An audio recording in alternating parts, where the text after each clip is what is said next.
Sayyidina Muhammad wa ala ali Muhammad, amma ba'd.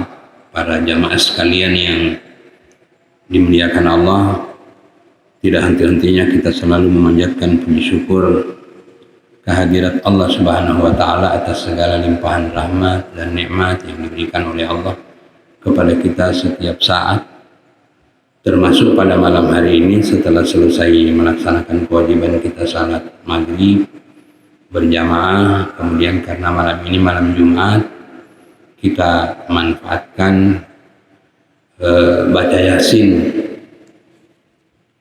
Kemudian setelah itu ada tausiah.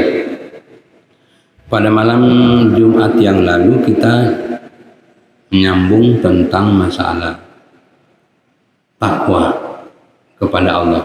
Jadi ciri-ciri orang takwa, kemudian apa yang akan diberikan oleh Allah kalau orang itu bertakwa, janji-janji Allah kepada orang yang takwa. Misalnya mayattaqillah yaj'al lahu makhrajan. Kalau orang sudah bertakwa kepada Allah, maka janji Allah ada makhrajan. Makhrajan itu jalan keluar, itu kharaja ya, makhrajan, ada jalan keluar dari kesulitan yang dia dapat, yang dia temukan dalam hidupnya. Itu makhrajan. Sebagai buah dari takwanya itu ada makhrajan, janji Allah. Kalau kamu sudah takwa, aku carikan jalan keluar dari kesulitanmu, ja'alnakum makhrajan.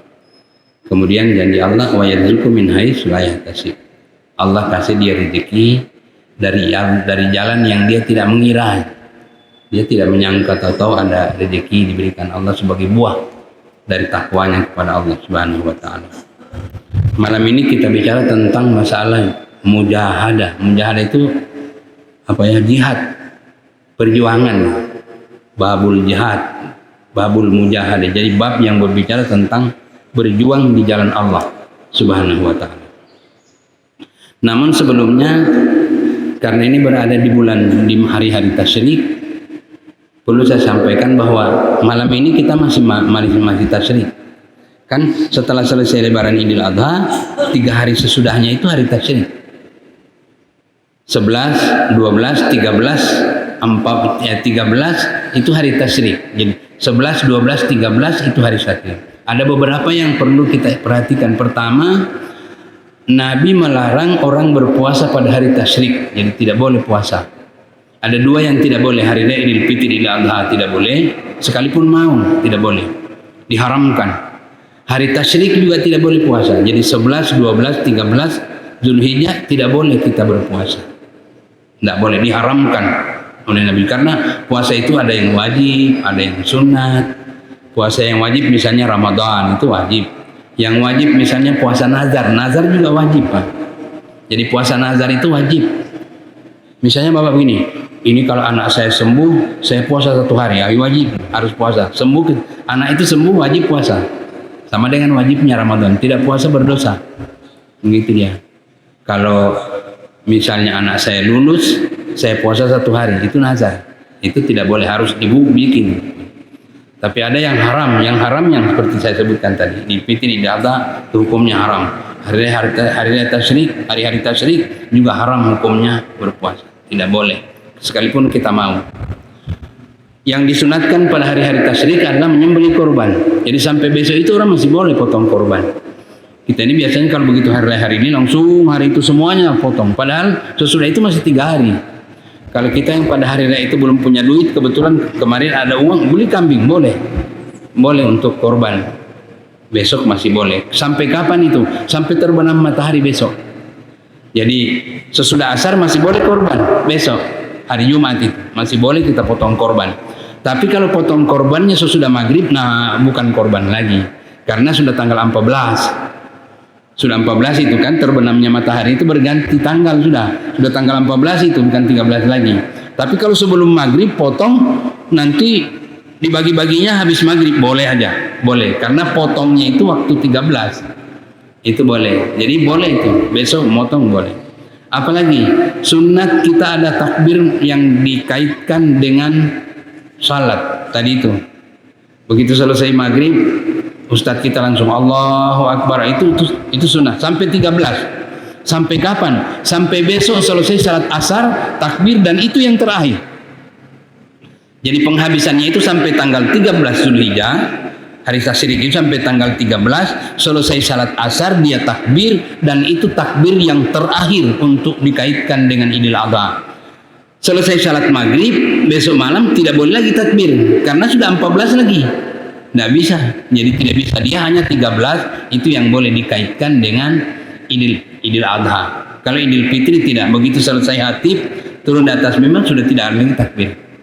Hanya malamnya itu. Tapi kalau Idul Adha 3 hari sesudah itu. Ini hadirin sekalian yang perlu kita ingat, yang ada kaitannya dengan hari-hari tasyrik, karena kita sekarang berada pada hari-hari tasyrik itu. Kita lanjut dengan bab tentang masalah jihad, mujahadah, berjihad. Dalam Al-Quran Allah Subhanahu wa Ta'ala berfirman, A'udzubillahi minasyaitonirrajim, walladzina jahadu fina lanahdiyannahum subulana wa innallaha lama'al muhsinin. Sesungguhnya orang-orang yang berjihad di jalannya kami, jalan Allah, berjuang dia, lanahdiyanna, pasti kami tunjukkan kepada mereka jalan-jalan kami untuk mereka. Orang yang berjihad di jalannya Allah, Allah akan tunjukkan jalan-jalan untuk mereka menuju Allah. Innallaha lama'al muhsinin. Sesungguhnya Allah beserta orang-orang yang berbuat baik. Jadi berjuang di jalan Allah itu dianggap berbuat baik itu. Tetapi para jamaah sekalian, ada yang perlu saya sampaikan. Seringkali jihad itu disalahpahami oleh kita. Dianggap bahwa jihad itu mesti perang. Nah, itu yang salah. Jadi kalau sudah bicara jihad, bertembaklah itu. Jihad kan? Padahal sebetulnya tidak mesti perang. Jihad itu tidak mesti perang. Begitu ada azan, as-salatu khairum minan naum, kemudian kita lemparkan selimut dan berwudu berangkat ke masjid, nah itu juga jihad. Karena di setiap jihad itu mesti ada pengorbanan. Kalau orang memaksa bangun tidur berwudu, apa yang korban? Ngantuknya korban.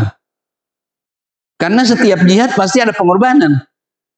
Nah kalau misalnya bangun tidur, apa ada yang korban? Nah, ada korbannya, ngantuknya itulah korban. Dilemparkan selimut, langsung berwudu. Kalau perlu langsung mandi, terus pergi ke masjid. Itu jihad. Jadi tidak mesti perang.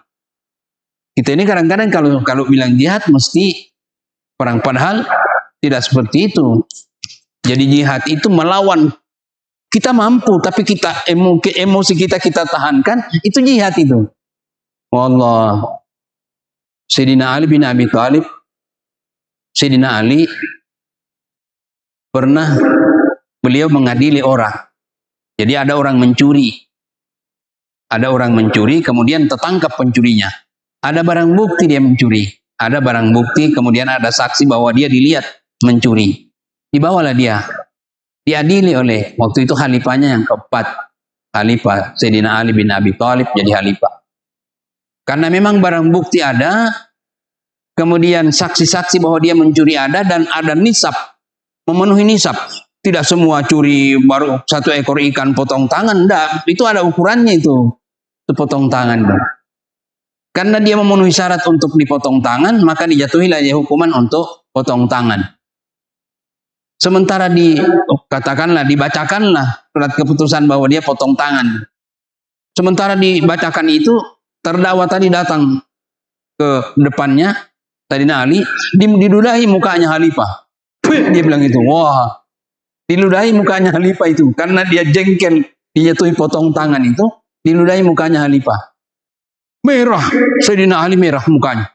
Begitu dia merah mukanya, diambilnya apa? Dia bilang, tuk, sidang saya tunda sampai besok, dia bilang. Orang ribut, di masjid orang ribut.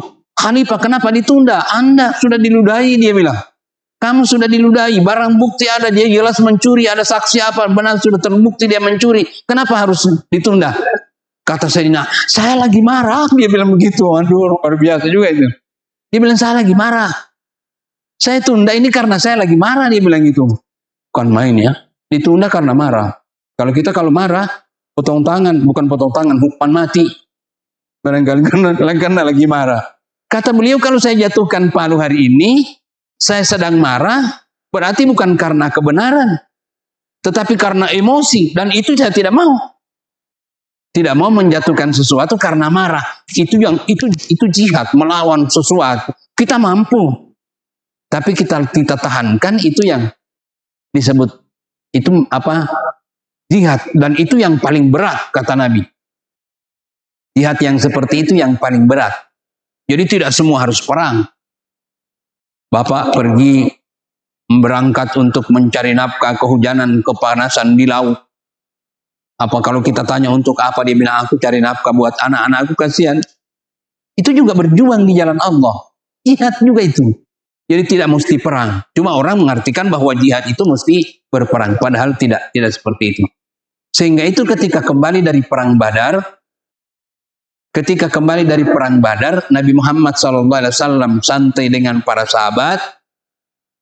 Beliau terus berkata, kata Nabi Muhammad, kata beliau, raja'na min jihadil asghari ila jihadil akbar. Kita ini barusan kembali dari perang yang kecil dan kita menuju ke perang yang paling besar. Kembali dari perang Badar, lalu kata Nabi kita pulang dari perang kecil. Dan ada perang yang besar yang nanti kita hadapi. Perang yang disebut kecil itu perang Badar. Perang Badar itu perang yang pertama kali terjadi di antara kaum muslimin dan musyrikin. Itu terjadi pada tahun kedua Hijriyah. Pada tahun kedua Hijriyah, baru 2 tahun Nabi Muhammad berada di Madinah. Ketika mereka dalam keadaan berpuasa, itu terjadi perang itu. Perang Badar. Terjadi di suatu tempat antara Mekah dan Madinah. Disebut di suatu tempat yang bernama Kampung Badar itu. Di situ ada sumur, orang ada namanya Pak Badar bikin sumur, lalu disebut Sumur Badar, kampungnya pun disebut Kampung Badar, lalu jadi perang Badar. Perang Badar. Itu terjadi pada tanggal 17 Ramadan. 17 Ramadan, hari Jumat. Itu disebut Yaumul Furqan, hari pembeda antara yang baik dan buruk itu. Perang Badar. Waktu itu perang dahsyat. Dari kaum muslimin hanya 313 orang. Menghadapi kaum kafir yang dipimpin oleh Abu Jahal tidak kurang dari 1.000 orang. Tidak seimbang. 300 melawan 1.000. Kemudian yang dilawan ini memang mereka pasukan yang sudah terlatih bertahun-tahun. Sedangkan umat Islam sampai di Madinah baru 2 tahun. Baru 2 tahun. Tapi karena terjadi harus dihadapi. Nabi Muhammad tengah malam beliau bangun salat. Tahajud beliau. Setelah selesai salat beliau berdoa, ya Allah, besok akan perang. Tolong kami dimenangkan. Sebab kalau besok pasukan kaum muslimin kalah, demi Allah tidak akan terdengar namamu disembah oleh manusia di muka bumi ini. Karena saya adalah nabi yang terakhir. Tidak ada lagi orang yang bisa menyampaikan Islam. Tidak ada orang yang bisa mendakwakan Islam. Kalau besok kalah, diterima oleh Allah Subhanahu wa taala, itu doanya Rasul. Diterima oleh Nabi itu. Nah, itu pada waktu itu pasukan kaum muslimin 14 orang yang gagah mati di medan perang. Dari kaum musyrikin 70 orang gugur sebagai syuhada. Perang dahsyat itu. Hadirin sekalian. Tapi Nabi santai, kata beliau, kita baru pulang dari perang yang kecil.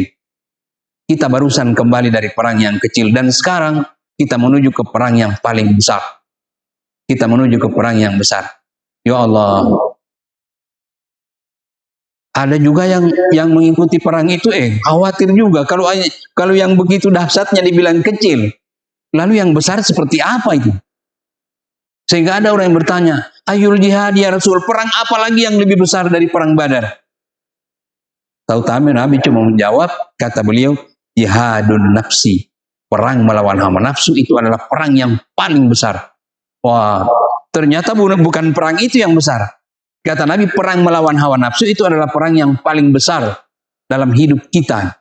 Jihadun nafsi. Jadi jihad itu tidak mesti perang. Perang melawan hawa nafsu, kata Nabi, itu perang yang malah lebih besar. Perang melawan hawa nafsu itu. Terkadang kita tidak bisa menang. Seorang prajurit yang gagah berani di medan perang tidak pernah kalah, tidak pernah gentar.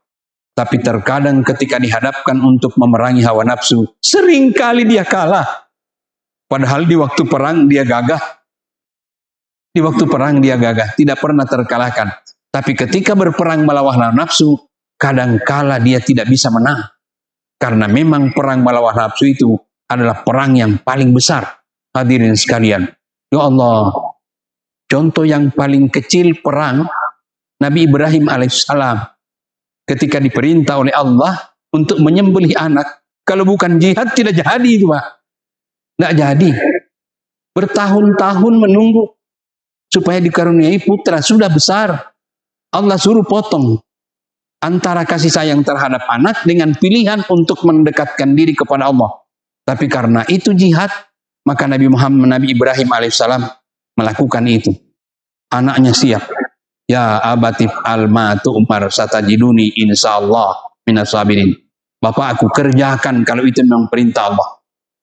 Kau akan dapati saya termasuk orang yang sabar, kata dia. Kerjakan kalau itu perintah Allah. Ya Allah, kita punya anak. Anaknya mau sini kau mau. Aku diperintah Allah menyembelih. Kerjakan, dia bilang, kalau itu perintah Allah. Kita punya anak suruh beli rokok, lari. Belikan dulu minyak gas. Oh, sudah. Nah, teriak lagi dari jauh. Detew dia bilang. Ya Allah, saya bilang, dasar ini anak-anak. Mau dipotong, mau. Mamanya dikasih tahu, aku diperintah Allah untuk menyembelih anakmu. Waduh. Jangankan anakku, aku pun yang disuruh kalau memang itu perintah Allah, aku mau juga ya Allah. Wah, subhanallah. Kan main. Tidak dapat kita yang begitu itu. Makanya Nabi Ibrahim itu adalah contoh keluarga yang paling beriman kepada Allah Subhanahu wa ta'ala. Nabi Ibrahimnya, anak-anaknya, dengan istri-istrinya semuanya beriman kepada Allah Subhanahu wa ta'ala. Itu perjuangan itu. Lihat hadirin sekalian, bukan main. Sampai Nabi Ibrahim ragu-ragu. Kata anaknya, Pak, jangan tutup muka aku supaya tidak dilihat. Kerjakan ini perintah. Hadapkan wajahku ke tanah supaya Bapak tidak melihat aku. Jangan kasihan, kerjakan ini perintah Allah. Dan 1 minggu aku mohon, beberapa bulan setelah aku dikorbankan, jangan ada anak-anak yang sebesar aku nanti lewat di depan rumah, nanti mama aku nangis. Mengingat anak itu, mengingat aku. Simpan bajuku sebagai kenang-kenangan bahwa kamu pernah punya anak seperti aku. Kemain ikhlasnya itu anak, ikhlas. Begitu ditutup mata, disembelih sekali, buka mata, ya Allah. Allah bilang, wa fadainahu bidibhin azim. Kami ganti dia dengan seekor sembelihan yang besar, yaitu dengan unta. Itu jihad. Hadirin sekalian, itu Allah Subhanahu wa ta'ala bukan. Kami akan tunjuki jalan kami menuju kepada kami kalau mereka mau berjuang di jalan Allah, melawan. Kalau kita tidak bisa kita mengerjakan sesuatu yang baik kalau tidak melalui jihad. Tidak melalui jihad, perjuangan di jalan Allah Subhanahu wa ta'ala. Ya Allah. Sebab setiap pekerjaan yang bagus kalau tidak ada jihad, ada godaan iblis di sana, Pak. Kita nyumbang 2 juta untuk masjid. Begitu mau dikasih itu uang 2 juta, setan mulai masuk, aduh, 2 juta, jangan 2 juta. Tambah sedikit bisa beli HP yang gagah, jangan 2 juta. Nah, mulai sudah. Kalau tidak ada jihad, tidak jadi itu, Pak. Jadi harus itu. Kami tunjukkan jalan. Hadirin sekalian yang dirahmati Allah. Sehingga itu karena jihadnya Nabi Ibrahim, tadi itu ayat yang dibacakan Ustadz, itu menyangkut doa-doa Nabi Ibrahim yang dikabulkan Allah. Rabbi ja'al hadha baladan aminan warzuq ahlahu. Dia doa, ya Allah, jadikan negeri Mekah ini menjadi negeri yang aman. Warzuq ahlahu, dan berikan rezeki kepada penduduk negeri ini. Minas samarat, dengan buah-buahan yang banyak. Dikabulkan Allah. Bapak kalau naik haji, ya Pak Haji ya, tidak ketemu kita dengan pisang yang bonyo di sana, ya Allah, bukan main gagah-gagahnya. Subhanallah. Sepanjang jalan dari Jeddah menuju Mekah, kalau gelombang kedua ya, dari Jeddah ke Mekah, begitu jalan kiri kanan pohon korma pendek-pendek, buahnya lebat. Kita punya korma subur, tidak mau berbuah, bukan main. Kambing menjilat-jilat batu, gemuk-gemuk.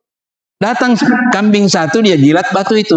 Begitu dia lewat, datang lagi yang satu batu itu dijilat lagi sama yang di belakangnya. Tapi kok kambingnya ya Allah sebesarnya, subhanallah. Kita punya kambing rumputnya begitu banyak, perutnya saja yang besar, pahanya kurus, bukan main berkahnya itu nah. Subhanallah. Dikabulkan Allah doanya. Dikabulkan. Rabbana wab'ats fihim rasulan minhum yatlu alaihim ayatika wa yuzakkihim wa yu'allimuhumul kitaba wal hikmah. Tuhan, utus di negeri ini seorang rasul, dia bilang. Di kalangan mereka sendiri. Wab'ats fihim rasulan minhum. Utus di negeri ini seorang rasul di kalangan mereka sendiri. Yatlu alaihim ayatika, yang akan membacakan ayat-ayatmu. Wa yuzakkihim, dan akan mendidik mereka di sini, mencerdaskan mereka. Wa yu'allimuhumul kitaba wal hikmah, dan mengajarkan kepada mereka tentang hikmah, tentang kitab dan hikmah. Dikabulkan Allah. Nabi Muhammad lahir di Mekah.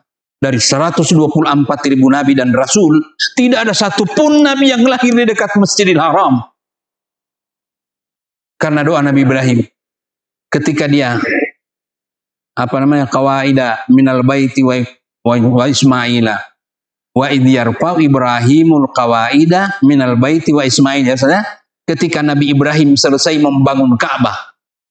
Tolong dikasih tahu kalau saya kurang hafal. Wa idh yarfa'u Ibrahimul qawaida wa Ismailu, ya. Ketika Nabi Ibrahim dan Nabi Ismail membangun Ka'bah, mereka dua berdoa, Rabbana taqabbal minna innaka antas samiul. Ya Allah Tuhan, terimalah ini persembahan kami untukmu sebagai tempat beribadah bagi manusia. Allah. Disuruh oleh Allah setelah selesai dibangun Ka'bah, Allah perintahkan Nabi Ibrahim untuk memanggil orang.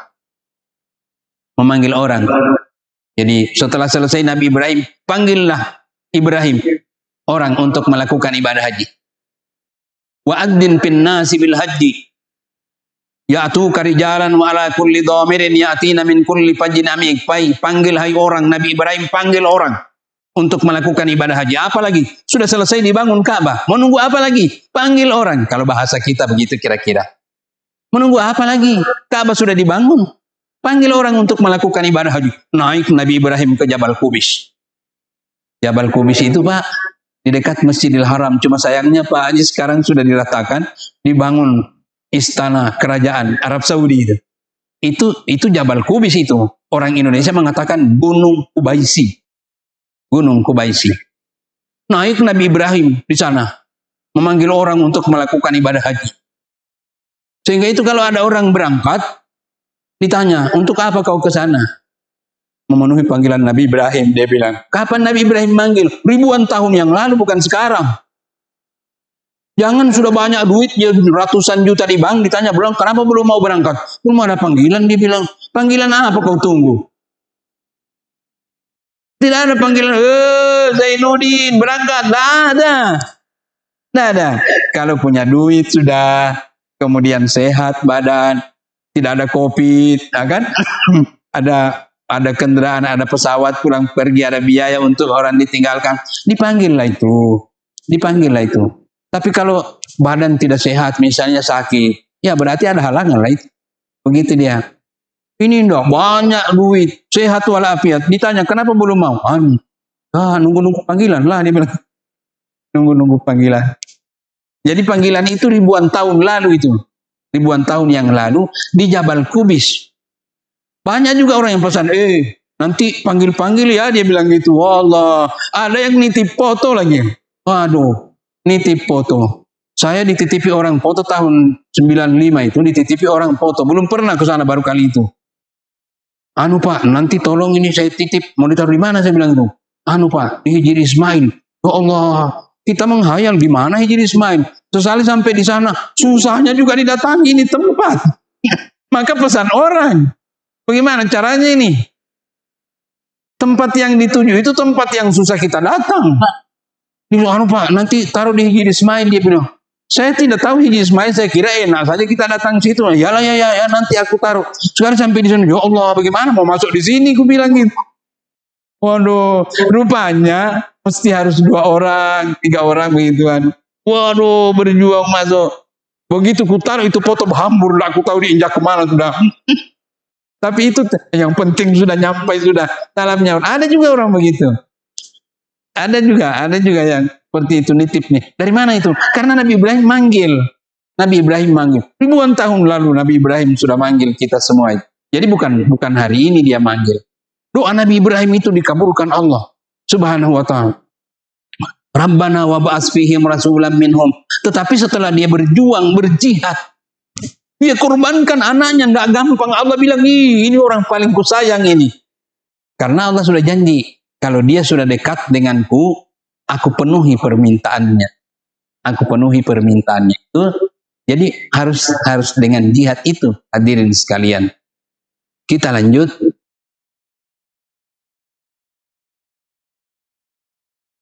Walladzina jahadu fina lanahdiyannahum subulana. Lanahdiyanna ada nun taukid. Pasti kami tunjukkan jalan untuk mereka. Pasti aku tunjukkan jalan untuk mereka mencari aku tunjukkan jalan. Tapi harus berjuang. Berjuang itu mampu kita menahan hawa nafsu. Mau tidur, belum witir. Ayolah paksa dululah witir. Witir. Pak, ini witir. Tidak mesti habis tahajud.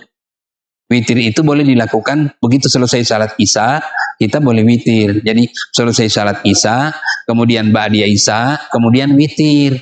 Witir 3 rakaat sekalian juga boleh, atau 2 rakaat tambah 1 juga boleh, terserah sampean lah kebiasaan. Tapi cuma kalau sudah witir, begitu tengah malam terbangun mau tahajud, jangan witir lagi. Begitu. Man autara awalal laili summastaigada, ini dalilnya. Man autara awalal laili summastaigada wa arada ayatanafala tanafal wala yu'idul witra fa innahu la ya witrani fi lailatin. Siapa-siapa yang telah melakukan witir di awal malam. Witir di awal malam itu witir sesudah isya. Itu awal malam. Summastaigada, kemudian dia terbangun dari tidurnya. Wa arada ayatanafal, kemudian dia ingin melakukan salat-salat sunat termasuk tahajud, tanafal, kerjakanlah salat-salat sunat yang kau mau. Wala yu'idul witra, tapi tidak boleh kau mengulangi witir, karena kata Nabi, la witrani fi lailatin. Tidak boleh witir 2 kali dalam 1 malam. Hadis riwayat Bukhari. Jadi boleh. Seperti kita kalau puasa itu kan, begitu selesai puasa, setelah tarawih, terus witir. Apakah tidak boleh tahajud? Boleh tahajud. Tapi jangan witir lagi karena sudah witir. Umar bin Khattab tidak mengambil yang begitu. Kalau Sayyidina Umar selalu kalau selesai isya, beliau ba'diyah isya dan dia tidak mau witir. Nanti pulang, baru dia tahajud, tutup witir. Nanti Bapak cari kitab Fathul Mu'in. Nah, tapi kalau Sayyidina Abu Bakar enggak. Sayyidina Abu Bakar begitu selesai salat isya, beliau ba'diyah isya dan langsung witir. Malam beliau terbangun langsung tahajud dan tidak witir karena sudah witir di masjid. Kedua orang ini diadukan orang kepada Nabi, ya Rasul, ini kalau Umar lain. Kalau Umar dia nanti tahajud baru witir. Kalau Abu Bakar dia bilang begitu isya langsung tahajud, langsung witir, tidak tahajud. Tapi nanti dia tahajud tidak witir lagi. Yang mana benar? Kata Nabi, dua-duanya benar. Kata Nabi, kedua-duanya benar. Cuma kalau ikut Umar, kalau ketiduran, luput dua-dua. Tahajud tidak dapat, witir juga tidak dapat. Tapi kalau ikut Sayyidina Abu Bakar, dia bilang kalau tahajud tidak terbangun, witir dapat. Karena sudah di masjid. Nah, begitu. Jadi saya bilang, saya mengambil itu. Saya demi Allah ngambil itu. Karena saya sudah tua. Kadang-kadang sudah azan, baru bangun kan. Nah, saya karena sudah tua, kadang-kadang terganggu tidur. Sampai jam 12, belum bisa juga tidur. Jam 1, nanti begitu tidur, azan bar. Apa ini? Iya. Allah. Kurang 5. Tambah lagi ya. Jadi, saya ngambil yang dilakukan oleh Sayyidina Abu Bakar. Tahajud, saya witir, kemudian sesudah itu, saya baru tidur. Karena saya sudah tua. Seringkali terganggu malam kalau tidur. Jam 1 baru tidur. Jadi tidak terbangun lagi. Tahajud tidak sempat. Subuh baru terbangun. Nah, tapi hadirin sekalian, itu juga perjuangan. Itu juga jihad. Itu juga perjuangan. Begitu kita ingin sekali bikin. Aisyah bilang, Nabi bilang, Aisyah, jangan kau tidur sebelum witir. Kata Nabi, Aisyah, jangan kau tidur sebelum baca Quran sampai tamat. Aisyah bilang, kapan tidurnya kalau baca tamat Quran? Enggak. Kalau mau tidur baca kulhu 3 kali. Karena 1 kali kulhu itu sepertiga Al-Quran pahalanya.